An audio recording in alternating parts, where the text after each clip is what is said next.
ಓಂ ಶ್ರೀ ಗಣೇಶಾಯ ನಮಃ. ಓಂ ಶ್ರೀ ಗುರುಭ್ಯೋ ನಮಃ. ಓಂ ಶುಕ್ಲಾಂಬರಧರಂ ವಿಷ್ಣುಂ ಶಶಿವರ್ಣಂ ಚತುರ್ಭುಜಂ ಪ್ರಸನ್ನವದಂ ಧ್ಯಾಯೇತ್ ಸರ್ವವಿಘ್ನೋಪಶಾಂತಿಃ. ಓಂ ಆರೋಗ್ಯಂ ಪ್ರದದಾತು ನೋ ದಿನಕರಃ ಚಂದ್ರೋ ಯಶೋ ನಿರ್ಮಲಂ ಭೂತಿ ಭೂಮಿ ಸುತಃ ಸುಧಾಂಶತನಯೋ ಪ್ರಜ್ಞಾಂ ಗುರು ಗೌರವಂ ಕಾವ್ಯಕೋಮಲವಾಗ್ವಿಲಾಸಮತುಲಂ ಮಂದೋಮುದಂ ಸರ್ವದಾ ರಾಹುರ್ಬಾಹುಬಲಂ ಕರೋತು ವಿರೋಧಶಮನಂ ಕೇತುಃ ಕುಲೋಸು ಉನ್ನತಿಂ ಕುರುಃ ನಿತ್ಯಪ್ರೀತಿಕರ ಭವತ್ ಭವತಾಂ ಸರ್ವೇ ಅನುಕೂಲಗ್ರಹಾಃ. ಓಂ ನಮೋ ಸೂರ್ಯಃ ಪಿತಾಮಹೋ ವ್ಯಾಸ ವಸಿಷ್ಠೋ ಅತ್ರಿ ಪರಾಶರಃ ಕಶ್ಯಪೋ ನಾರದೋ ಗರ್ಗ್ಯಃ ಮರಿಚಿರ್ಮನುರಂಗಿರಃ ಲೋಮಶಃ ಪೌಲಶಶ್ಚೈವ ಚೈವನೋ ಯವನೋ ಭೃಗುಃ ಶೌನಕಃ ಅತ್ತಾದಿದೇವೇತಿ ಜ್ಯೋತಿಷಶಾಸ್ತ್ರ ಪ್ರವರ್ತಕಾಃ.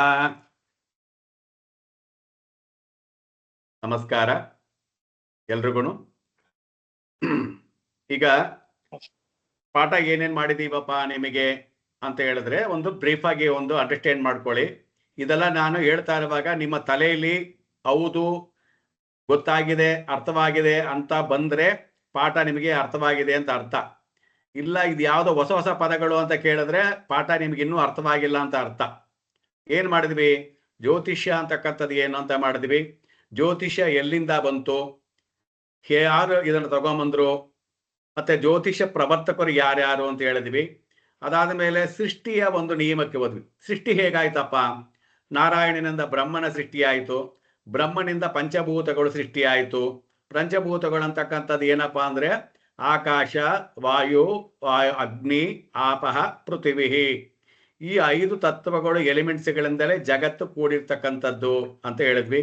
ಅದಾದ ಮೇಲೆ ಆ ಗಣವಸ್ತು ಅಂತಕ್ಕಂಥದ್ದು ಬಹಳ ವರ್ಷಗಳ ನಂತರ ತನ್ನೊಳಗಡೆ ಒಂದು 3 ಗುಣಗಳನ್ನು ಇಟ್ಕೊಂಡಿತ್ತು. ಒಂದು ಅಟ್ರಾಕ್ಷನ್, ಇನ್ನೊಂದು ರಿಪಲ್ಸ್, ಇನ್ನೊಂದು ಕಂಪ್ರೆಸ್. ಈ 3 ಗುಣಗಳನ್ನ ಇಟ್ಕೊಂಡಿದ್ದು ಪ್ರಕೃತಿ ಸೃಷ್ಟಿಯ ಆದಿಯಲ್ಲಿ. ರಜೋಗುಣ, ತಮೋಗುಣ, ಸಾತ್ವಿಕ ಗುಣ ಅಂತಕ್ಕಂಥದ್ದು. ಈ 3 ಗುಣಗಳ ಒಂದು ಸಮ್ಮಿಲನವೇ ಈ ಇಷ್ಟೊಂದು ಕಾರ್ಯಗಳಾಗೋದಕ್ಕೆ ಸಾಧ್ಯವಾಗ್ತಾ ಇರೋದು. ಯಾವ ಆ ಗುಣದಲ್ಲಿ ಹುಟ್ಟಿರ್ತಕ್ಕಂಥ ಘನವಸ್ತು ಬಹುಕಾಲದ ನಂತರ ಸ್ಫೋಟಗೊಳ್ತು ಅಂತ ಬಿಗ್ ಬ್ಯಾಂಗ್ ಥಿಯರಿ ಬಂತು. ಸ್ಫೋಟಗೊಂಡದ್ದು ಸಿಡಿದು ಬೇರೆ ಬೇರೆ ಆಗಿ ಈ ಸುತ್ತೊತ್ತುಡುಗುವಿಯ ಒಂದು ಗುಣದಿಂದ ಆ 3 ಗುಣಗಳಿಂದ ಮತ್ತೆ ಬೇರೆ ಬೇರೆ ಫಾರ್ಮೇಶನ್ ಆಯಿತು. ಅದನ್ನ ಗ್ಯಾಲಕ್ಸಿ ಅಂತ ಕರೆದ್ವಿ. ಕೋಟ್ಯಾನುಕೋಟಿ ಗ್ಯಾಲಕ್ಸಿಗಳಿದಾವೆ, ಕೋಟ್ಯಾನುಕೋಟಿ ಬ್ಲಾಕ್ ಹೋಲ್ಗಳಿದಾವೆ ಅಂತ ನೋಡಿದ್ವಿ. ಗ್ಯಾಲಕ್ಸಿ ಅಂತಕ್ಕಂಥದ್ರಲ್ಲಿ ನಾವಿರ್ತಕ್ಕಂಥದ್ದು ಮಿಲ್ಕಿ ವೇ ಗ್ಯಾಲಕ್ಸಿ. ಆ ಮಿಲ್ಕಿ ವೇ ಗ್ಯಾಲಕ್ಸಿ ಅಂತ ಕ್ಷೀರಪಥ ಅಂತ ಕರಿತೀವಿ. ಹೇಗೆ ಅಂತಂದ್ರೆ ಗ್ಯಾಲಕ್ಸಿಯನ್ನ ನೋಡಿದಾಗ ನೀವು ಕಂಪ್ಯೂಟರ್ನಲ್ಲಿ ಹೋಗಿ ನೋಡಿ, ಒಂದು ವಿಚಿತ್ರವಾದ ಬಣ್ಣಗಳು ಕಾಣುತ್ತೆ ಅಂತ ಹೇಳಿದ್ರೆ ಯಾವ ನೆರೋಲಿಕ್ ಆಗಿರ್ಲಿ, ಏಷ್ಯನ್ ಪೇಂಟ್ಸ್ಗಳಾಗಿರ್ಲಿ, ಯಾವುದೇ ಆರ್ಟಿಸ್ಟ್ಗಳಾಗ್ಲಿ ಊಹೆನೂ ಮಾಡಿ ನೋಡೋದಕ್ಕಾಗಲ್ಲ. ಅಂತ ವಿಧವಾದಂತಹ ಬಣ್ಣಗಳನ್ನ ಕೊಂಡಿರ್ತಕ್ಕಂಥದ್ದು ಗ್ಯಾಲಕ್ಸಿಗಳು. ಯಾವ ತರ ಬಣ್ಣ ಇರುತ್ತೆ ಅಂತ ಹೇಳಿದ್ರೆ ಅದನ್ನ ನಾವು ಊಹೆನೂ ಮಾಡೋಕ್ಕಾಗಲ್ಲ. ಇವಾಗ ಪೇಂಟಿಂಗ್ ಮಾಡ್ತಿದೀವಿ ಅಂತ ಹೇಳಿದ್ರೆ ಅವರು ಸಹ ಮೇಂಟೈನ್ ಮಾಡೋಕ್ಕಾಗಲ್ಲ. ಆ ತರ ಒಂದು ಇರ್ತಕ್ಕಂಥ ಬಣ್ಣದಿಂದ ಕೂಡಿರ್ತಕ್ಕಂಥದ್ದು. ನಮ್ಮದು ಮಿಲ್ಕಿ ವೇ ಅಂತಕ್ಕಂಥದ್ದು ಗ್ಯಾಲಕ್ಸಿ ಅಂತಕ್ಕಂಥದ್ದು. ಮಿಲ್ಕಿ ವೇ ಅಂದ್ರೆ ಕ್ಷೀರಪಥ ಅಂದ್ರೆ ಒಂದು ನಕ್ಷತ್ರದ ಗುಂಪುಗಳು ಸೇರ್ಕೊಂಡು ಹೇಗೆ ಕಾಣ್ತಾ ಇರುತ್ತೆ ಅಂತ ಹೇಳಿದ್ರೆ ಒಂಥರ ಹಾಲಿನ ಪಥದಂತೆ ಕಾಣ್ತಾ ಇರುತ್ತೆ, ಕ್ಷೀರಸಾಗರದಂತೆ ಇರುತ್ತೆ. ಬಹುಶಃ ಅದಕ್ಕೆ ಏನೋ ಶ್ರೀಮನ್ ನಾರಾಯಣನಿಗೆ ಕ್ಷೀರಸಾಗರದಲ್ಲಿ ನೆಲೆಸಿರ್ತಕ್ಕಂಥ ಶ್ರೀಮನ್ ನಾರಾಯಣ ಅಂತಾನು ಕರೆಯಬಹುದು, ಅದು ಇರಬಹುದು. ಅದರೊಳಗಡೆ ನಾವು ಹೋದಾಗ ಏನಾಯ್ತು, ಬೇಕಾದಷ್ಟು ನಕ್ಷತ್ರಗಳಿದಾವೆ. ಆ ನಕ್ಷತ್ರಗಳಲ್ಲಿ ಯಾವುದೋ ಒಂದು ಮೂಲೆಯಲ್ಲಿ ಮೇರು ಪರ್ವತದ ಗುರುತ್ವಾಕರ್ಷಣೆಯಲ್ಲಿರ್ತಕ್ಕಂಥ ಒಂದು ನಕ್ಷತ್ರ, ಆ ನಕ್ಷತ್ರವನ್ನ ಹೊರಗಡೆ ತೆಗೆದಾಗ ಅದು ಸೂರ್ಯ.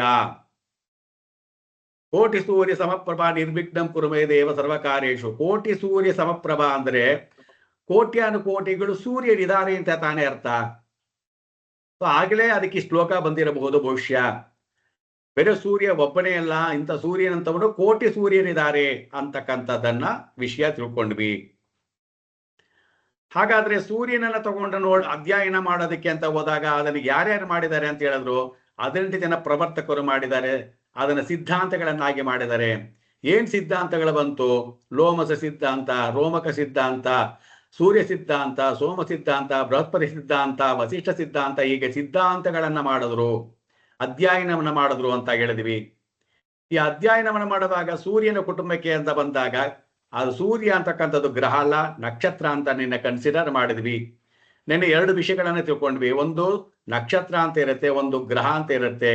ಗ್ರಹಗಳಿಗೆ ಏನಪ್ಪಾ ಅಂತ ಗ್ರಹಿಸುವ ಶಕ್ತಿ ಇರುತ್ತೆ, ಬೇರೆ ಕಡೆಯಿಂದ ಇಸ್ಕೊಂಡು ಅದನ್ನ ಕೊಡುವಂತಹ ಶಕ್ತಿ ಇರುತ್ತೆ. ಬೇರೆ ಅಂದ್ರೆ ಗ್ರಹಿಸಿ ಅದನ್ನ ಮತ್ತೆ ಬೇರೆ ಒಂದು ಪರ್ಫಾರ್ಮೆನ್ಸ್ ಮಾಡಿ ಅದನ್ನ ಬದಲಾವಣೆ ಮಾಡಿ ಕೊಡ್ತಕ್ಕಂಥ ಶಕ್ತಿ ಇರ್ತಕ್ಕಂಥದ್ದು ಗ್ರಹಗಳಿಗಿರುತ್ತೆ ಅಂತ ನೋಡಿದ್ವಿ. ನಕ್ಷತ್ರ ಅಂತಕ್ಕಂಥದ್ದು ಏನಪ್ಪಾ ಅಂದ್ರೆ ಸೆಲ್ಫ್, ಸ್ವಯಂ ಪ್ರಕಾಶಿತಮಾನವಾಗಿರ್ತಕ್ಕಂಥದ್ದು. ಆದರೆ ಅದಕ್ಕೆ ಚಲನೆಗಳಿಲ್ಲ, ಚಲನೆ ಇಲ್ದೇ ಇರಲ್ಲ, ಇರುತ್ತೆ, ಬಹಳ ನಿಧಾನವಾಗಿರೋದರಿಂದ ಅದನ್ನ ಗುರುತಿಸೋದಕ್ಕೆ ನಮ್ಮಿಂದ ಸಾಧ್ಯವಾಗ್ತಾ ಇಲ್ಲ. ಹಾಗಾಗಿ ಅದನ್ನ ಇಗ್ನೋರ್ ಮಾಡಿದೀವಿ. ಗ್ರಹಗಳಿಗೆ ಏನಪ್ಪಾ ಅಂತಂದ್ರೆ ಗ್ರಹಗಳು ಯಾವುದೋ ಒಂದು ಗುರುತ್ವಾಕರ್ಷಣೆಗೆ ಒಳಪಟ್ಟು ತನ್ನ ಸುತ್ತಳತೆಯ ಪ್ರಕಾರವಾಗಿ ದೂರದಲ್ಲಿ ನಿಂತು ದ್ರವ ಅನಿಲವಾಗಿ ನಿಂತು ಅದು ಆ ಗುರುತ್ವಾಕರ್ಷಣೆ ಒಳಗಡೆ ಸುತ್ತುತ್ತಾ ಇರುತ್ತೆ ಅಂತ ನೋಡಿದ್ವಿ. ಫಾರ್ಮೇಶನ್ ಹೇಗಾಯ್ತು? ಆ ಸೂರ್ಯ ಅಂತಕ್ಕಂಥವನು ಬಹಳ ಕಾಲಗಳ ನಂತರ 450 ಕೋಟಿ ವರ್ಷಗಳಲ್ಲಿ ಅಗ್ನಿಜ್ವಾಲವಾಗಿ ತುಂಡು ತುಂಡಾಗಿ, ಎಷ್ಟು ದೊಡ್ಡದು ಮೈ ಅಂತ ನೋಡಿದ್ವಿ ನಾವು, ಸುಮಾರು 15,000 ಕಿಲೋಮೀಟರ್ ವ್ಯಾಪ್ತಿ ಅದರದು. ಒಳಗಡೆ ಇರ್ತಕ್ಕಂಥ ಬೇರೆ ಹೊರಗಡೆ ಇರ್ತಕ್ಕಂಥ ಟೆಂಪರೇಚರೇ 5,000 ಸೆಲ್ಸಿಯಸ್, 5,000 ಸೆಲ್ಸಿಯಸ್ ಇರ್ತಕ್ಕಂಥದ್ದು. ಎಲ್ಲಿ ನಾನು ಹೇಳ್ತಿರೋದು ಸೂರ್ಯ ಅಂತಕ್ಕಂಥದ್ದು ಈ ಮಧ್ಯ ಆದ್ರೆ ಅದರ ದೂರದಲ್ಲಿ ಇರ್ತಕ್ಕಂಥ ಒಂದು ಶಾಖವನ್ನ ನಾನು ಹೇಳ್ತಿರೋದು. ಇನ್ನು ಅದ್ರೊಳಗಡೆ ಎಷ್ಟು ಶಾಖ ಇರಬಹುದು, ಅದು ಇವಾಗ್ಲೂ ಅದೇನ್ ಮಾಡ್ತಾ ಇರತ್ತೆ, ಸುತ್ಕೊಂಡು ನೀವು ಕರೆಕ್ಟ್ ಆಗಿ ನೋಡಿದಾಗ ರೌಂಡ್ಗೆ ಕಾಣ್ತಾ ಇರಬಹುದು ನಮ್ಮ ಕಣ್ಣಿಗೆ. ವೈಜ್ಞಾನಿಕವಾಗಿ ನಾಸಾ ಪ್ರಕಾರ ನೀವು ನೋಡಿದಾಗ ಅದು ಈಗಲೂ ಏನ್ ಮಾಡ್ತಾ ಇರತ್ತೆ, ಕೆಲವು ತುಣುಕುಗಳನ್ನ ಉಗುಳ್ತಾ ಇರುತ್ತೆ. ಒಳಗಡೆಯಿಂದ ಸುತ್ತುತ್ತಾ ಇರಬೇಕಾದ್ರೆ ಆ ಬರ್ನಿಂಗ್ ಆಗಿ ಆಸ್ಟ್ರೈಟ್ಸ್ ಅಂತ ಕರೀತಾರೆ, ಆ ತುಣುಕುಗಳು ಹೊರಗಡೆ ಬಿಸಾಕ್ತಾ ಇರುತ್ತೆ, ಬೆಂಕಿಯ ಚೆಂಡುಗಳು. ಆ ಬೆಂಕಿಯ ಚೆಂಡುಗಳು ಎಷ್ಟು ದೊಡ್ಡದಿರುತ್ತೆ ಅಂತಂದ್ರೆ ಅದೇನಾದ್ರೂ ಬಂದು ಭೂಮಿಗೆನ ಅಪ್ಪಳಿಸ್ಬಿಟ್ರೆ ಭೂಮಿನೇ ಇರಲ್ಲ, ಅಷ್ಟ್ರ ಮಟ್ಟಿಗೆ ಇರ್ತಕ್ಕಂಥ ಒಂದು ತುಣುಕುಗಳು ಅದು ಆಚೆ ಬಿಸಾಕ್ತಾ ಇರುತ್ತೆ. ಹೀಗೆ ಬಿಸಾಕಿ ಯಾವುದೋ 450 ಕೋಟಿ ವರ್ಷಗಳಲ್ಲಿ ಸ್ಫೋಟಗೊಂಡಂಥದ್ದು ಮತ್ತೆ ಅದು ಬದಲಾವಣೆಗಳಾಯಿತು. ಸೂರ್ಯ ಹಾಗೆ ಉಳ್ಕೊಂಡ, ಸೂರ್ಯನಿಂದ ಬಂದಂಥದ್ದು ಒಂದೊಂದು ವಿಚಿತ್ರವಾದ ಆಕಾರ, ರೂಪ, ಹೆಸರುಗಳನ್ನು ತಾಳ್ತು. ಅವಾಗ ಮೊದಲನೆಯದಾಗಿ ಪಕ್ಕದಲ್ಲಿ ಬಂದಂಥದ್ದು ಯಾವ್ದಪ್ಪ ಅಂತ ಹೇಳಿದ್ರೆ ಸೂರ್ಯನಿಗೆ ಪಕ್ಕದಲ್ಲಿರ್ತಕ್ಕಂಥ ಗ್ರಹ ಯಾವುದು? ಬುಧ. ಸೂರ್ಯನಿಗೆ ಪಕ್ಕದಲ್ಲಿರ್ತಕ್ಕಂಥ ಗ್ರಹ ಬುಧ. ಸೊ ನಾವು ನಿನ್ನೆ ಎಲ್ಲ ನೋಡಿದ್ವಿ ಈ ತರ ಸೂರ್ಯನಿಗೆ ಪಕ್ಕದಲ್ಲಿರ್ತಕ್ಕಂಥ ಗ್ರಹ ಬುಧ. ಕಾಣ್ತಾ ಇದೆಯಾ ಎಲ್ಲಾರ್ಗು? ಕಾಣ್ತಾ ಇದೆಯಾ ಬೋರ್ಡ್ ಕಾಣ್ತಾ ಇದೆಯಾ? ಇಲ್ಲ ಗುರುಗಳೇ, ವಾಟ್ಸ್ಆಪ್ ಓಪನ್ ಆಗಿದೆ ಗುರುಗಳೇ ನಿಮ್ದು. ವಾಟ್ಸ್ಆಪ್ ಓಪನ್ ಆಗಿದೆ ನಿಮ್ದು. ವಾಟ್ಸ್ಆಪ್ ಓಪನ್ ಆಗಿದೆಯಾ? ಹೌದು, ಇದು ಓಪನ್ ಆಗಿದೆ. ಓಕೆ, ಈಗ ಕಾಣಿಸ್ತಾ ಇದೆ ಗುರುಗಳೇ, ಕಾಣಿಸ್ತಾ ಇದೆ. ಸೊ ನಾವಿಲ್ಲೇನು ತಿಳ್ಕೊಂಡ್ವಿ, ಸೂರ್ಯ ಅಂತಕ್ಕಂಥವನು ವ್ಯಾಪ್ತಿ ಎಷ್ಟಪ್ಪ ಇದೆ ಅಂತಂದ್ರೆ 1.392 ಕಿಲೋಮೀಟರ್ ವ್ಯಾಪ್ತಿ ಇದೆ ಅಂತ ನೋಡಿದ್ವಿ. ಅದಾದ ಮೇಲೆ ಬುಧ ಬಂದು ಮರ್ಕ್ಯುರಿ 3,000 ಕಿಲೋಮೀಟರ್, 4.9 ಕಿಲೋಮೀಟರ್ ದೂರದ ವ್ಯಾಪ್ತಿಯಲ್ಲಿದೆ ಅದು ಅಂತ. ಅದರ ಬಣ್ಣ ಹೇಗಿರುತ್ತೆ? ಹಸಿರು ಬಣ್ಣದಾಗಿರುತ್ತೆ, ಅದರ ಸುತ್ತಳತೆ ಚಿಕ್ಕದಾಗಿರುತ್ತೆ, ಗಾತ್ರ ಕಡಿಮೆ ಇರೋದ್ರಿಂದ ಸೂರ್ಯನಿಂದ ಹೊರಗಡೆ ಬಂದಂಥದ್ದು ಅಲ್ಲಿ ನಿಂತ್ಕೊಂಡಿದೆ. ಅದಾದ ಮೇಲೆ ಬಂದಿದ್ದು ಯಾವುದು? ವೀನಸ್, ಶುಕ್ರ. ಇವನ ಬಣ್ಣ ಹೇಗಿರುತ್ತೆ? ಅದು ಸಿಲ್ವರ್ ಕಲರ್, ನೀಲಿ ಸಿಲ್ವರ್ ಕಲರ್ ಆಗಿರುತ್ತೆ. ಸಿಲ್ವರ್ ಕಲರ್ ಅಂತ ಹೇಳಿದ್ರೆ ಒಂಥರ ಬೆಳ್ಳಿಯ ಕಲರ್, ಆ ಬೆಳ್ಳಿಯ ಬಣ್ಣದ್ದು. ಅದನ್ನೇ ಕಾರಕತ್ವ ಅಂತ ಕೊಟ್ಟಿರೋದು ನಾವು. ಋಷಿಮುನಿಗಳು ಯಾವುದೇ ಒಂದು ಇನ್ಸ್ಟ್ರೂಮೆಂಟ್ಸ್ ಇಲ್ಲದೆ ಕಾರಕತ್ವವನ್ನು ಕೊಟ್ಟಿದ್ದಾರೆ. ಆ ಕಾರಕತ್ವ ಕೊಟ್ಟಿರೋದನ್ನ ಇವತ್ತಿನ ದಿನಗಳಲ್ಲಿ ನಾವು ಈ ತರ ಒಂದು ನಾಸಾ ಇಂದ ಪಿಕ್ಚರ್ ಅನ್ನು ಹಿಡಿದು ಇದನ್ನ ನಾವು ಹೌದಪ್ಪ ಅಂತ ಒಪ್ಕೊಂಡಿದ್ದೀವಿ ಹೊರತು ನಾವು ಹೊಸದಾಗಿ ಏನು ಹೇಳ್ತಾ ಇಲ್ಲ. ಆವತ್ತು ಋಷಿಮುನಿಗಳು ಏನು ಹೇಳಿ ಹೋಗಿದಾರೋ ಅದನ್ನ ನಾವು ಹೌದು ಅಂತ ಅಕ್ಸೆಪ್ಟ್ ಮಾಡ್ಕೊಳ್ಬೇಕು. ಅಷ್ಟರ ಮಟ್ಟಿಗೆ ಅವರು ಅಧ್ಯಯನವನ್ನ ಮಾಡಿದ್ದಾರೆ. ನೆಕ್ಸ್ಟ್ ವೀನಸ್ ಆದ ಮೇಲೆ ಏನ್ ಬಂತು? ಬುಧ ಗ್ರಹ, ಭೂಮಿ ಗ್ರಹ. ಭೂಮಿ ನೋಡಿ ಅರ್ತ್ ಅಂತ ಹಾಕಿದ್ದಾರೆ, ಕಾಣ್ತಾ ಇದೆಯಾ? 7.938 ಮೈಲಿ. ಸೊ ಅದರ ವ್ಯಾಪ್ತಿ ಎಷ್ಟಿದೆಯಪ್ಪ ಅಂತ ಹೇಳಿದ್ರೆ ಅಷ್ಟು ಇದೆ. ಈ ವ್ಯಾಪ್ತಿ ಏನಾಯ್ತು, ಈಗ ಆಟಮ್ ಅಂತ ಕರೆದಾಗ ಏನಾಗುತ್ತೆ, ಆಟಮ್ ಅಲ್ಲಿ ಎಲೆಕ್ಟ್ರಾನ್, ಪ್ರೋಟಾನ್, ನ್ಯೂಟ್ರಾನ್ ಅಂತ 3 ಗುಣಗಳಿರುತ್ತೆ. ಸೇಮ್ ವೇ ಈ ಸೃಷ್ಟಿಯಾಗಿರ್ತಕ್ಕಂಥ ಎಲ್ಲಾ ವಸ್ತುಗಳಿಗೂ, ಚರಾಚರ ವಸ್ತುಗಳು ಎಲ್ಲದಕ್ಕೂ ಆ 3 ಗುಣಗಳು ಇದ್ದೇ ಇರುತ್ತೆ. ಉದಾಹರಣೆಗೆ ಇವಾಗ ನೀವು ಮನುಷ್ಯನನ್ನೇ ತಗೊಳ್ಳಿ. ಮನುಷ್ಯ ಯಾವತ್ತಾದ್ರೂ ಸೈಲೆಂಟ್ ಆಗಿರಕ್ಕಾಗತ್ತಾ? ಮನುಷ್ಯನ ದೇಹದ ಒಳಗಡೆ ಇರ್ತಕ್ಕಂಥ ರಕ್ತ, ವಾಯು, ಭೂಮಿ, ಬುದ್ಧಿ ಅದೆಲ್ಲ ಚಲನೆ ಇಲ್ಲದಲೇ ಇದ್ದರೆ ಏನಂತ ಕರಿತೀವಿ ನಾವು? ಅದನ್ನ ಬೇರೆ ಹೆಸರಲ್ಲಿ ಕರಿಬೇಕಾಗಿ ಬರುತ್ತೆ. ಸೊ ರಕ್ತ ಯಾವುದೇ ಕಾರಣಕ್ಕೂ ನಿಲ್ಲಲ್ಲ, ಉಸಿರಾಟ ಯಾವುದೇ ಕಾರಣಕ್ಕೂ ನಿಲ್ಲಲ್ಲ, ಅದು ಓಡ್ತಾನೆ ಇರುತ್ತೆ. ಯಾಕೆ? ಪ್ರಕೃತಿಯಲ್ಲಿ ಏನಿತ್ತೋ ಆ ಪ್ರಕೃತಿಯಲ್ಲಿದ್ದಂಥ 3 ಗುಣಗಳು ನಮ್ಮಲ್ಲೂ ಇದೆ, ಓಡ್ತಾ ಇದೆ. ಅದೇ ರೀತಿಯಾಗಿ ಭೂಮಿಯಲ್ಲೂ ಅದೇ ಗುಣಗಳಿತ್ತು, ಸೂರ್ಯನಲ್ಲೂ ಇತ್ತು, ಸೂರ್ಯನಿಂದ ಭೇದಿಸಲ್ಪಟ್ಟು ಬಂದಂತ ಭೂಮಿಯಲ್ಲೂ ಅದೇ ಗುಣಗಳಿದೆ. ಯಾವುದು 3 ಗುಣಗಳು? Attraction, repels, compress. ಸೊ ಈ ಸುತ್ತೊತ್ತಡುವಿಕೆಯಿಂದ ಮತ್ತೆ ಅದು ತನ್ನನ್ನು ತಾನು ಸಿಡಿದು ಹೋಯ್ತು, ಭೂಮಿನೂ ಸಿಡಿಯಿತು. 300 ಭೂಮಿ ಯಾವಾಗ ಫಾರ್ಮೇಶನ್ ಆಯ್ತು ಅಂತ ಹೇಳ್ತಿದ್ದಾರೆ? ಸುಮಾರು 300 ಕೋಟಿ ವರ್ಷಗಳ ಹಿಂದೆ ಭೂಮಿ ಫಾರ್ಮೇಶನ್ ಆಯ್ತು ಅಂತ ವೈಜ್ಞಾನಿಕವಾಗಿ ಹೇಳ್ತಿದ್ದಾರೆ. 300 ಕೋಟಿ ವರ್ಷಗಳ ಹಿಂದೆ. ಆ ವರ್ಷಗಳ ಹಿಂದೆ ಆದಂಥದ್ದು ಪುನಃ ತನ್ನನ್ನು ತಾನು ಸುತ್ತಿಕೊಳ್ಳುತ್ತಾ ತನ್ನೊಳಗಡೆಯಿಂದ ಅದು ಹೊರಗಡೆ ಬಂತು, ಸಿಡಿದು. ಇವಾಗ ನಾವೆಲ್ಲ ನೋಡ್ಬೋದು, ವ್ಯಾಲ್ಕನೀಸ್ ಆಗ್ತಾ ಇದೆ, ಅಗ್ನಿಪಾತ ನಡೀತಾ ಇದೆ. ಇಂಥದ್ದು ಬಹಳ ವರ್ಷಗಳಿಂದ ನಡೆದಿರ್ತಕ್ಕಂಥ ಒಂದು ಕ್ರಿಯೆ, ನಿನ್ನೆ ಮೊನ್ನೆ ಆಗಿದ್ದಲ್ಲ. ಊಹೆ ಮಾಡಿ ನೋಡಿ, 300 ಕೋಟಿ ವರ್ಷ ಅಂದ್ರೆ ಯಾರು ಕೈಗೆ ಊಹೆ ಮಾಡಕ್ಕಾಗತ್ತೆ? ನಾವು ಹೇಳೋದು ಇವಾಗ ಒಂದು 2000 ವರ್ಷಗಳಿಂದ ಬುದ್ಧ ಇದ್ದ, ಕೃಷ್ಣ ಇದ್ದ, ಯೇಸು ಇದ್ದ, ಬುದ್ಧ ಇದ್ದ, ಅವನಿದ್ದ, ಇವನಿದ್ದ ಅಂತಿದ್ದೀವಿ. ನಾನು ಮಾತಾಡ್ತಿರೋದು 300 ಕೋಟಿ ವರ್ಷಗಳ ಹಿಂದಿನ ಮಾತು. ಹಾಗಾದ್ರೆ ಭೂಮಿ ಹೇಗಿದ್ದಿರಬೇಕು? ಭೂಮಿ ಫಾರ್ಮೇಶನ್ ಆಗೋದಕ್ಕೆ ಏನೇನೆಲ್ಲ ಕಾಲ ತಗೊಂಡಿರ್ಬೇಕು? ಭೂಮಿಯಲ್ಲಿ ಏನೇನಿದೆ? ಪಂಚಭೂತಗಳ ಸಮ್ಮಿಶ್ರಣವಾಗಿರೋದರಿಂದ ಮಾತ್ರ ಇಲ್ಲಿ ಬದುಕೋದಕ್ಕೆ, ಹುಟ್ಟೋದಕ್ಕೆ ಸಾಧ್ಯವಾಗ್ತಿರೋದು. ಎಲ್ಲಾ ಗ್ರಹಗಳಲ್ಲೂ ಪಂಚಭೂತಗಳನ್ನೋದು ಇದ್ದೇ ಇರುತ್ತೆ. ಆದ್ರೆ ಏನಪ್ಪಾ ಅಂದ್ರೆ ಆ ವ್ಯತ್ಯಾಸಗಳು, ಆ permutation and combination plus minus ಹೆಚ್ಚು ಕಮ್ಮಿ ಆಗಿರೋದ್ರಿಂದ ಕೆಲವು ಕಡೆ ಹುಟ್ಟೋದಕ್ಕಾಗತ್ತೆ, ಕೆಲವು ಕಡೆ ಬದುಕೋದಕ್ಕಾಗಲ್ಲ ಅನ್ನತಕ್ಕಂಥ ಸ್ಥಿತಿಗಳು ಇರೋದು. ಭೂಮಿಯಲ್ಲಿ ಮಾತ್ರ ಮನುಷ್ಯ ಬದುಕಕ್ಕೆ ಆಗ್ತಾ ಇದೆ ಅಂತ ಯಾಕೆ ಹೇಳ್ತಿದೀವಿ ಅಂತ ಹೇಳಿದ್ರೆ, ಪಂಚಭೂತಗಳ ಸಮ್ಮಿಶ್ರಣ ಸಮನಾಗಿರೋದರಿಂದ, ಹುಟ್ಟೋದಕ್ಕೆ ಸರಿಯಾಗಿರುವಂತ ಕಾರಣದಿಂದ ಭೂಮಿಯಲ್ಲಿ ಹುಟ್ಟೋದಕ್ಕೆ ಸಾಧ್ಯವಾಗ್ತಾ ಇರೋದು. ಸೊ ಈ ಭೂಮಿನೂ ಸಹ ಸ್ಫೋಟಗೊಂಡು ತನ್ನಿಂದ ಹೊರಗಡೆ ಬಂದಂತ ಚಂದ್ರ, ಚಂದ್ರನನ್ನ ಏನಂತ ಕರಿತೀವಿ ನಾವು? ಭೂಮಿಯ ಉಪಗ್ರಹ. ಚಂದ್ರನನ್ನ ಏನಂತ ಕರಿತೀವಿ? ಭೂಮಿಯ ಉಪಗ್ರಹ ಅಂತ ಕರಿತೀವಿ. ಚಂದ್ರನನ್ನ ಭೂಮಿಯಿಂದ ಬಂದಂತ ಉಪಗ್ರಹ. ಆ ಬಂದಂತದ್ದು ಏನಾಯ್ತು? ಬಂದ ಫೋರ್ಸ್ಗೆ ಹೊರಗಡೆ ಬಂತು. ಅದೇನಾಯ್ತು? ಒಳಗಡೆ ಬರೋದಿಕ್ಕೆ ಆಗ್ಲಿಲ್ಲ, ಮತ್ತೆ ಹೊರಗಡೆ ಬರಕ್ಕಾಗ್ಲಿಲ್ಲ. ಹಾಗಂತೇಳಿ ತುಂಬಾ ದೂರನೂ ಹೋಗಕ್ಕಾಗ್ಲಿಲ್ಲ. ಈ ಭೂಮಿಯ ಗುರುತ್ವಾಕರ್ಷಣೆ ಒಳಗಡೆ ಚಂದ್ರ ನಿಂತ್ಕೊಂಡ್ಬಿಟ್ಟ. ಈ ಪಾಯಿಂಟ್ ಅನ್ನ ಚೆನ್ನಾಗಿ ಅರ್ಥ ಮಾಡ್ಕೊಳ್ಬೇಕು ನೀವು. ಏನ್ ಬೇಕು? ಯಾರು ಮ್ಯೂಟ್ ಮಾಡ್ತಾ ಇಲ್ಲ ಅಲ್ಲಿ?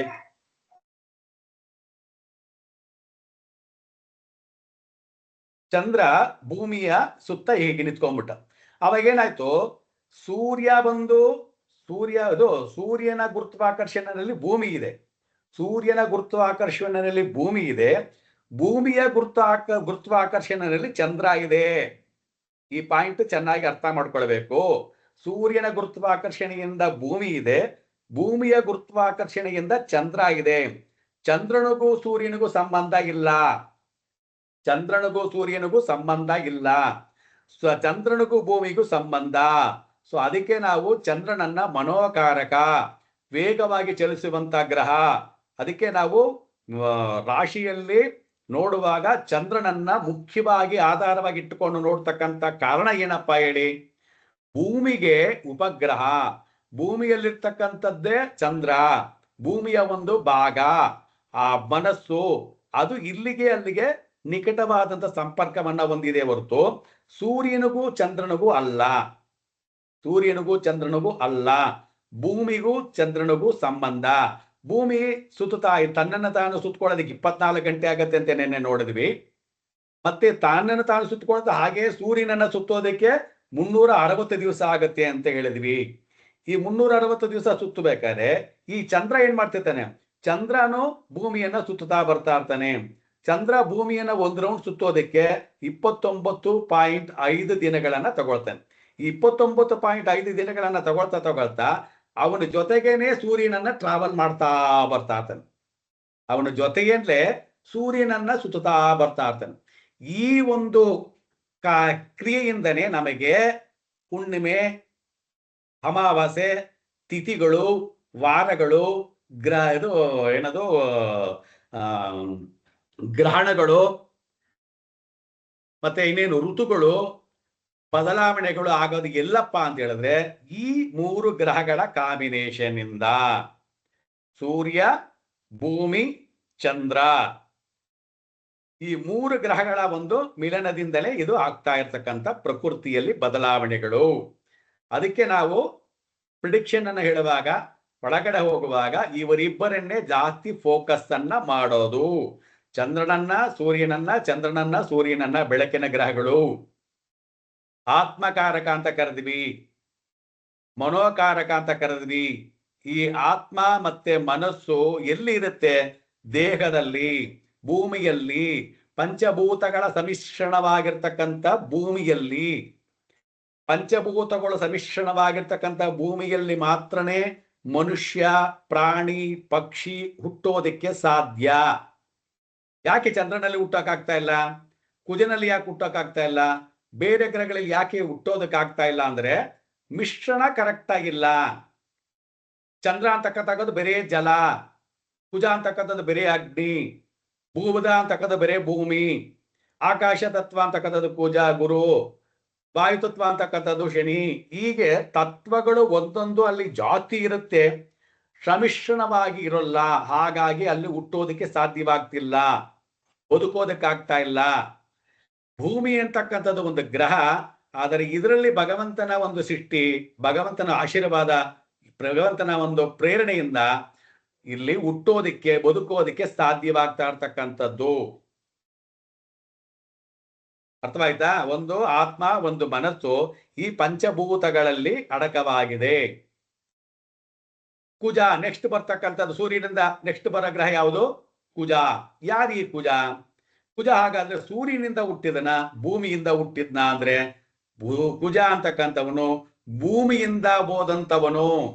ಯಾವುದೋ ಕಾಲದಲ್ಲಿ ಏನ್ ಹೇಳ್ತಾರೆ, ನಮ್ಮ ವೈಜ್ಞಾನಿಕವಾಗಿ ಏನ್ ಹೇಳ್ತಾರೆ ಅಂತ ಹೇಳಿದ್ರೆ, ಹೀಗೆ ಯಾವುದೋ ಕಾಲದಲ್ಲಿ ಭೂಮಿ ತನ್ನನ್ನು ತಾನು ಸುತ್ತುಕೊಳ್ಳುತ್ತಾ ಫಾರ್ಮೇಶನ್ ಆಗ್ತಾ ಇರುವಂತ ಸಮಯದಲ್ಲಿ ಈ ಆಸ್ಟ್ರೈಡ್ಸ್ ಅಂತ ನಾನು ಏನ್ ಹೇಳ್ದೆ ಆವಾಗ್ಲೇ, ಸೂರ್ಯನಿಂದ ಉಗುಳ್ತಿರ್ತಕ್ಕಂಥ ತುಣುಕುಗಳು ಹೇಗಿರುತ್ತೆ ಅಂತ ಹೇಳಿದ್ರೆ ಭೂಮಿಯಷ್ಟು ಗಾತ್ರವಾಗಿರುತ್ತೆ, ಭೂಮಿಯಷ್ಟು ದೊಡ್ಡ ಗಾತ್ರವಾಗಿರುತ್ತೆ.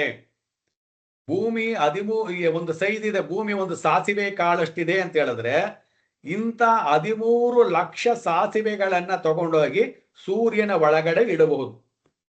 ಅವಾಗ ಲೆಕ್ಕ ಹಾಕಿ, ಸೂರ್ಯ ಅನ್ನತಕ್ಕಂಥದ್ದು ಎಷ್ಟು ದೊಡ್ಡದು, ಅದರೊಳಗಡೆ ನಮ್ಮ ಭೂಮಿ ಎಷ್ಟು ಇಡಿಸುತ್ತೆ ಅಂತ ಹೇಳಿದ್ರೆ 13 ಲಕ್ಷ ಭೂಮಿ ಒಳಗಡೆ ಹೋಗಿ ಸೇರುತ್ತೆ.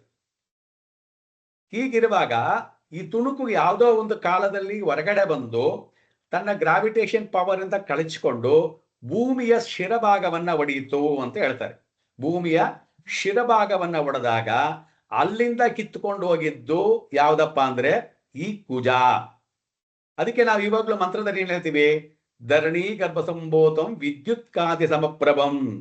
ಧರಣಿ ಗರ್ಭ ಸಂಭೂತಂ ಅಂದ್ರೆ ಧರಣಿಯಿಂದ ಹುಟ್ಟಿರ್ತಕ್ಕಂಥವನು, ಭೂಮಿಯಿಂದ ಹುಟ್ಟಿರ್ತಕ್ಕಂಥವನು. ಭೂಮಿಯಲ್ಲಿ ಏನೇನು ಭೌತಿಕವಾದಂತ ವಸ್ತುಗಳಿದಾವೋ ಅದರ ಮಿಶ್ರಣ 75% ನಿಮಗೆ ಕುಜದಲ್ಲಿ ಸಿಗುತ್ತೆ. ನೋಡಿ, ಅದಕ್ಕೆ ಕುಜ ಚೆನ್ನಾಗಿದ್ರೆ ಭೂಮಿ ಕಾರಕ, ಕುಜ ಚೆನ್ನಾಗಿದ್ದಾನೆ ಅಂತ ಅವರಿಗೆ ಭೂಮಿ ಸಿಗುತ್ತೆ. ಕಾರಕತ್ವಗಳು ನೋಡಿ ಹಿಂಗೆ ಶುರುವಾಗೋದು. ಕಾರಕತ್ವಗಳು ಹೆಂಗ್ ಶುರುವಾಯ್ತು? ಹಿಂಗೆ. ಅವನು ಭೂಮಿಯಿಂದ ಹೋಗಿರೋದ್ರಿಂದ, ಅವನು ಭೂಮಿಯನ್ನ ರಿಫ್ಲೆಕ್ಟ್ ಮಾಡ್ತಾ ಇರೋದ್ರಿಂದ, ಅವನ ಧರಣಿ ಗರ್ಭ ಸಂಭೂತ ಅಂತ ಕರೆಯೋದ್ರಿಂದ ಕುಜ ಯಾರಿಗೆ ಚೆನ್ನಾಗಿರ್ತಾನೋ ಅವರಿಗೆ ಭೂಮಿ ಭಾಗ್ಯ ಚೆನ್ನಾಗಿರುತ್ತೆ ಅಂತ ಹೇಳೋದಕ್ಕೆ ಕಾರಣ ಏನಪ್ಪಾ ಅಂದ್ರೆ ಭೂಮಿಯಿಂದ ಓದೋನು. ಚಂದ್ರ ಏನಾದ, ಅವನು ಭೂಮಿಯಿಂದ ಓದನೆ, ಆದರೆ ಅವನು ಥಿಕ್ನೆಸ್ ಕಡಿಮೆ ಇತ್ತು, ಅವನ ವೇಟ್ ಕಡಿಮೆ ಇತ್ತು. ಸೂರ್ಯ ಏನ್ ಮಾಡ್ದ, ಅದು ಹಿಡಿದಿಕ್ಕೊಂಡ್ಬಿಟ್ಟ. ಹಿಡಿದಿಕ್ಕೊಂಡಿದ್ದಕ್ಕೇನಾಯ್ತು, ಅದು ಸೂರ್ಯನ ಭೂಮಿಯನ್ನ ಸುತ್ತುತ್ತಾ ಇದೆ. ಚಂದ್ರ ಏನ್ ಮಾಡ್ತಾನೆ, ಭೂಮಿಯನ್ನ ಸುತ್ತುತ್ತಾ ಇದೆ. ಕುಜ ಏನಾದ, ಭೂಮಿಗಿಂತ ಒಂದು ಸ್ವಲ್ಪ ಪಟ್ಟು ಕಡಿಮೆ ಅಷ್ಟೇನೆ, ಅವನು ಬಹಳ ದೂರ ಹೋಗ್ಬಿಟ್ಟ. ಭೂಮಿಯಿಂದ ಹಿಡಿಯಕ್ಕಾಗ್ಲಿಲ್ಲ, ಅದನ್ನ ಭೂಮಿಯಿಂದ ಹಿಡಿಯೋದಕ್ಕಾಗಿಲ್ಲ. ಮಕ್ಕಳು ಮನೆ ಬಿಟ್ಟು ಹೋಗುವಾಗ ನಾವೇನಂತೀವಿ, ಮಕ್ಕಳು ನಮ್ಮನ್ನ ಕೈ ಮೀರ್ಬಿಟ್ರು. ಕುಜ ಅಂತಕ್ಕಂಥವನು ಯಾರಪ್ಪ ಅಂದ್ರೆ ತಮ್ಮ, ಸಹೋದರ. ಗಲಾಟೆ ಮಾಡ್ಕೊಂಡು ಮನೆ ಬಿಟ್ಟು ಹೋಗೋದು, ಯಾಕೆಂದ್ರೆ ಕುಜನ ಇಂಪ್ಯಾಕ್ಟು. ಸೊ ಕುಜ ಏನ್ ಮಾಡ್ದ, ಮನೆ ಬಿಟ್ಟು ಹೋಗ್ಬಿಟ್ಟ. ಸೊ ಕುಜನ ಇಂಪ್ಯಾಕ್ಟ್ ಜಾಸ್ತಿ ಆಗ್ತಿದೆ ಮನೆಯಲ್ಲಿ ಅಂತ ಹೇಳಿದ್ರೆ, ಕುಜನ ಅಂಶ ಜಾಸ್ತಿ ಇದೆ ಅಂತ ಹೇಳಿದ್ರೆ, ಅಣ್ಣ ತಮ್ಮಂದಿರಲ್ಲಿ ಗಲಾಟೆ ಆಗಿ, ಭೂಮಿಗೋಸ್ಕರ ಗಲಾಟೆ ಆಗಿ, ವ್ಯಾಜ್ಯ ಆಗಿ ಹೊರಗಡೆ ಹೋಗ್ಬಿಡ್ತಾರೆ. ಯಾಕೆ, ಆವತ್ತಿನ ದಿವಸ ಭೂಮಿಯಿಂದನು ಕುಜ ಕಿತ್ಕೊಂಡು ಹೋದ, ನನಗ್ ಬೇಡ ಅಂತ ಕುಜ ಕಿತ್ಕೊಂಡು ಹೋದ. ಅದಕ್ಕೆ ನಾವು ಸುಬ್ರಹ್ಮಣ್ಯ ಸ್ವಾಮಿಯನ್ನ ಏನ್ ಹೇಳಿದೀವಿ ನೋಡಿ, ಒಂದಕ್ಕೊಂದು ಮೈಥಾಲಜಿಕಲಿ, ಪ್ರಾಕ್ಟಿಕಲಿ ನೋಡಿದಾಗ ನಿಮಗೆ ಸಾಕಷ್ಟು ಹೊಂದಾಣಿಕೆಗಳು ಸಿಗುತ್ತೆ. ಕುಜನನ್ನ ಏನಂತೀವಿ, ಸುಬ್ರಹ್ಮಣ್ಯ ಸ್ವಾಮಿಗೆ ಹೋಲಿಕೆಯನ್ನ ಮಾಡ್ತೀವಿ. ಕಥೆ ಏನ್ ಹೇಳುತ್ತೆ, ಈ ಸುಬ್ರಹ್ಮಣ್ಯ ಸ್ವಾಮಿ ಯಾರಪ್ಪ ಅಂತ ಹೇಳಿದ್ರೆ, ತಂದೆ ತಾಯಿಗಳನ್ನ ಬಿಟ್ಟು ಗಲಾಟೆ ಮಾಡಿಕೊಂಡು ಯಾವುದೋ ಒಂದು ಹಣ್ಣಿನಗೋಸ್ಕರವಾಗಿ, ಅದೊಂದು ಕತೆ, ಹಣ್ಣಿಗೋಸ್ಕರವಾಗಿ ನಾನು ನಿನ್ನ ಜೊತೆ ಇರಲ್ಲ ಅಂತೇಳಿ ತಾನು ಹುಟ್ಟ ಬಟ್ಟೆಯನ್ನ ಬಿಟ್ಟು ಪುಡ್ಕೋಸಿನಲ್ಲಿ ಮನೆ ಬಿಟ್ಟು ಬಂದು ಬೇರೆ ಕಡೆ ಬೆಟ್ಟದಲ್ಲಿ ನೆಲೆಸದ ಅಂತ ಹೇಳ್ತೀವಿ. ಕುಜ ಏನ್ ಮಾಡ್ದ, ಭೂಮಿಯಿಂದ ಕಿತ್ತುಕೊಂಡು ಹೋದವನು, ನಾನ್ ಮತ್ತೆ ಬರಲ್ಲ ಅಂತ ಅವನು ಅಲ್ಲಿಗೆ ಹೋದನೇನಾಯ್ತು, ಈ ಚಂದ್ರ ಅಂತಕ್ಕಂಥವನು ಬಿಟ್ಕೊಂಡದು ಕುಜನಿಂದ, ಭೂಮಿಯಿಂದ ಕುಜ ಬಿಟ್ಕೊಂಡು ಹೋಯ್ತು. ಕುಜನ ಗುರುತ್ವಾಕರ್ಷಣೆಗೆ ಸಿಕ್ಲಿಲ್ಲ, ತಾಯಿಗೆ ಎಳೆತಕ್ಕೆ ಸಿಕ್ಲಿಲ್ಲ. ಹೋಗ್ತಿದ್ದೇನಾಯ್ತು, ಸೂರ್ಯ ಏನ್ ಮಾಡ್ದ, ಟಕ್ ಅಂತ ಅವನು ಹಿಡ್ಕೊಂಡ್ಬಿಟ್ಟ. ಅವಾಗೇನಾಯ್ತು, ಕುಜ ಸೂರ್ಯನ ಗುರುತ್ವಾಕರ್ಷಣೆಗೆ ಬಂದ್ಬಿಟ್ಟ. ಆಕ್ಚುಲಿ ಸೂರ್ಯನ ಭೂಮಿಯ ಉಪಗ್ರಹ ಅಂತಾನೆ ಕರಿಬೇಕಾಗಿತ್ತು. ಯಾವಾಗ ಇದು ತನ್ನ ಕಕ್ಷೆಯಿಂದ ಹೊರಗಡೆ ಬಂದು ಸೂರ್ಯನ ಗುರುತ್ವಾಕರ್ಷಣೆಗೆ ಸಿಕ್ಕಾಕೋಗ್ಬಿಟ್ಟು ಕುಜ, ಅವನಿಗೆ ಹೋಲಿಕೆ ಆಗ್ಬಿಟ್ಟ. ತಂದೆ ಕುಜ, ನಾವೇನಂತೀವಿ, ಸೂರ್ಯನನ್ನ ತಂದೆ, ಚಂದ್ರನನ್ನ ತಾಯಿ. ತಾಯಿಯಿಂದ ಹೊರಗಡೆ ಬಂದಂತ ಮಗ ಕುಜ, ಸೂರ್ಯ ತಂದೆಯ ಗುರುತ್ವಾಕರ್ಷಣೆಗೆ ಸಿಕ್ಕಾಕೊಂಡ್ಬಿಟ್ಟ. ಸೊ ಕುಜ ಅಂತಕ್ಕಂಥವನು ತಂದೆ ಜೊತೆ ಚೆನ್ನಾಗಿರ್ತಾನೆ, ತಾಯಿ ಜೊತೆ ಅಷ್ಟು ಚೆನ್ನಾಗಿರಲ್ಲ. ತಂದೆ ಹೇಳಿದ ಮಾತನ್ನ ಕೇಳ್ತಾನೆ ಕುಜ, ತಾಯಿಗೆ ಅಷ್ಟು ಗಲಾಟೆ ಮಾಡ್ತಿರ್ತಾನೆ. ನೋಡಿ, ಇದೆಲ್ಲ ಕಾರಕತ್ವಗಳು, ಪ್ರಿಡಿಕ್ಷನ್ಗಳು. ಇವಾಗ ನಾನು ಹೇಳ್ತಿರೋದು ವೈಜ್ಞಾನಿಕವಾದಂತ ವಿಷಯ. ಈ ವೈಜ್ಞಾನಿಕ ವಿಷಯವೇ ನಿಮಗೆ ಫಲಗಳಾಗಿ ಪರಿವರ್ತನೆ ಆಗೋದು. ಅದಕ್ಕೆ ನಾನು ಮೋರ್ ಕಾನ್ಸಂಟ್ರೇಷನ್ ಇಲ್ಲೇ ಕೊಡಬೇಕು ಅಂತ ಹೇಳೋದು. ಹೀಗೆ ಹೊರಗಡೆ ಬಂದಂಥದ್ದು ನಿಂತ್ಕೊಂಡ್ಬಿಡ್ತು. ಸೊ ಹಾಗಾಗಿ ಅದು ಸುತ್ತುತ್ತಾ ಇರ್ಬೇಕಾದ್ರೆ ಹೇಗೆ ಓಡುತ್ತೆ ಅದು ಅಂತ ಹೇಳಿದ್ರೆ, ಬೇರೆದಕ್ಕೆಲ್ಲ ನೋಡಿ, ನಾವು ನಿನ್ನೆ ನೋಡಿದಾಗ ಸೂರ್ಯ ಅದು ಕುಜನ ಒಂದು ವರ್ಷಕ್ಕೆ ಎಷ್ಟು ಸುತ್ತುತ್ತಾನೆ ಅಂತ ಹೇಳಿದೀವಿ, ಎಷ್ಟು ದಿನ ತಗೊಂತಾನೆ ಅಂತ ಹೇಳಿದೀವಿ,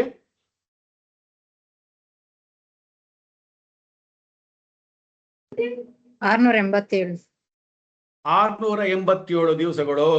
ಅದು ವಿಚಿತ್ರವಾಗಿರುತ್ತೆ. ಅದರ ವಕ್ರಗತಿಯನ್ನ ನೋಡೋದಕ್ಕೂ ಆಗಲ್ಲ, ಅದನ್ನ ಅತಿಚಾರವನ್ನ ಕ್ಯಾಲ್ಕುಲೇಷನ್ ಮಾಡಕ್ಕಾಗಲ್ಲ. ಡಿಫರೆಂಟ್ ಆಂಗಲ್ ಅಲ್ಲಿ ಸುತ್ತುತ್ತಾ ಇರುತ್ತದು. ಇದುವರೆಗೆ ನಾಸದವರಿಗೆ ಅದ ಒಂದು ಪರ್ಟಿಕ್ಯುಲರ್ ಹೀಗೆ ಅಂತ ಹೇಳೋದಕ್ಕೆ ಪ್ರಿಡಿಕ್ಟ್ ಮಾಡಕ್ ಆಗ್ತಾ ಇಲ್ಲ. ಅದನ್ನು ಹೀಗೆ ಅಂತ ಹೇಳಕ್ಕೆ ಆಗ್ತಾ ಇಲ್ಲ. ಅದು ಯಾವಾಗ ಬೇಕಾದ್ರೆ ವಕ್ರವಾಗ್ಬಿಡುತ್ತೆ, ಯಾವಾಗ ಬೇಕಾದ್ರೆ ಅದು ಅತಿಚಾರವಾಗೋಗ್ಬಿಡುತ್ತೆ. ಈಗ ನಾವು ಒಂದು ಲೆಕ್ಕವಾಗಿ ಹೇಳ್ತೀವಿ ನೋಡಪ್ಪ, ಅದು ಸೂರ್ಯ ಒಂದು ದಿನಕ್ಕೆ 1 ಡಿಗ್ರಿ ಸುತ್ತಾನೆ, ಚಂದ್ರ 2 ದಿವಸ ಸುತ್ತಾನೆ, ಬುಧ 30 ದಿವಸಕ್ಕೆ ಸುತ್ತಾನೆ ಅಂತ ಹೇಳ್ಬೋದು. ಈ ಕುಜನಿಗೆ 45 ದಿವಸ ಅಂತ ಹೇಳಿದೀವಿ. ಬಟ್ ಅದು 45 ದಿವಸನೇ ತಗೊಳ್ತಾ ಅಂತ ಹೇಳಿದ್ರೆ, ಕೆಲವು ಸಾರಿ ಒಂದೊಂದು ರಾಶಿನಲ್ಲಿ 5 ತಿಂಗಳು ಹಂಗೆ ಕುತ್ಕೊಂಡ್ಬಿಟ್ಟಿರ್ತಾನೆ, 4 ತಿಂಗಳು ಹಂಗೆ ಇದ್ಬಿಟ್ಟಿರ್ತಾನೆ ವಕ್ರವಾಗಿ. ಈಗ ಮೊನ್ನೆ ಎಲ್ಲ ಅವನು ಕುಜ ವಕ್ರವಾಗಿದ್ದಾಗ ಬೇರೆ ಕಟಕ ರಾಶಿನಲ್ಲಿ 3-4 ತಿಂಗಳು ಕುತ್ಕೊಂಡಿದ್ದ. ಅಂದ್ರೆ ಅಲ್ಲಿಂದ ಹೋಗೋದೇ ಇಲ್ವಾ ಅಂದ್ರೆ, ಅದೊಂಥರ ಅದು ಆ ಗ್ರಹಣ, ಆ ಚಾರಣ, ಗ್ರಹಗಳ ಚಲನೆಯನ್ನ ಈ ಕುಜನನ್ನ ಮಾತ್ರ ಪ್ರಿಡಿಕ್ಷನ್ ಮಾಡಕ್ ಆಗಲ್ಲ. ಅದಕ್ಕೆ ಕುಜನನ್ನ ನಾವೇನ್ ಹೇಳೋದು, ಎಡಬಿಡಂಗಿ, ಹಠಮಾರಿ, ಅವನಿಟ್ಟಕ್ಕೆ ಅವನು ನಡೀತಾನೆ. ಈ ಪದಗಳೆಲ್ಲ ಎಲ್ಲಿಂದ ಬಂತು ಅಂತ ಹೇಳಿದ್ರೆ, ಕುಜನ ಇಂಪ್ಯಾಕ್ಟ್ ಜಾಸ್ತಿ ಇದ್ದವರಿಗೆ ಹಠ, ಮುನ್ನುಗ್ಗುವಿಕೆ, ಯಾರ ಮಾತು ಕೇಳಲ್ಲ. ಅಂದ್ರೆ ಗ್ರಹ ಇರೋದೇ ಹಾಗೆ, ಗ್ರಹ ಇರೋದೇ ಹಾಗೆ. ಅದಾದ ಮೇಲೆ ಏನ್ ಬಂತು, ಯಾವ ಗ್ರಹ ಬಂತು, ಗುರು. ಗುರು ಏನಾಯ್ತು, ಬೃಹತ್ಪತಿ ಅಂತ ಕರಿತೀವಿ. ನೋಡಿ ಗುರುವಿನ ವ್ಯಾಪ್ತಿ ಎಷ್ಟಿದೆ, ಗುರುವಿನ ಸುತ್ತಳತೆ ನೋಡಿ ಎಷ್ಟಿದೆ ಅಂತ. ಗುರುವಿನ ಸುತ್ತಳತೆ ಎಷ್ಟಿದೆ ಇಲ್ಲಿ, 1,39,882. ಅಷ್ಟು ಸುತ್ತಳತೆ ಬಂದು ಸೂರ್ಯನಿಗಿಂತ ಸ್ವಲ್ಪ ಚಿಕ್ಕದು. ಅದು ಸೂರ್ಯನಿಗಿಂತ ಚಿಕ್ಕದು, ಸಾರಿ ಸೂರ್ಯನಿಗಿಂತ ಸ್ವಲ್ಪ ದೊಡ್ಡದೆ. 1.39 ಸೂರ್ಯ, 143 ಬಂದು ಬುಧ, ಸಾರಿ ಜುಪಿಟರ್. ಗುರು ಕಾಣ್ತಾ ಇದೆಯಾ ಇಲ್ಲಿ ಬೋರ್ಡು?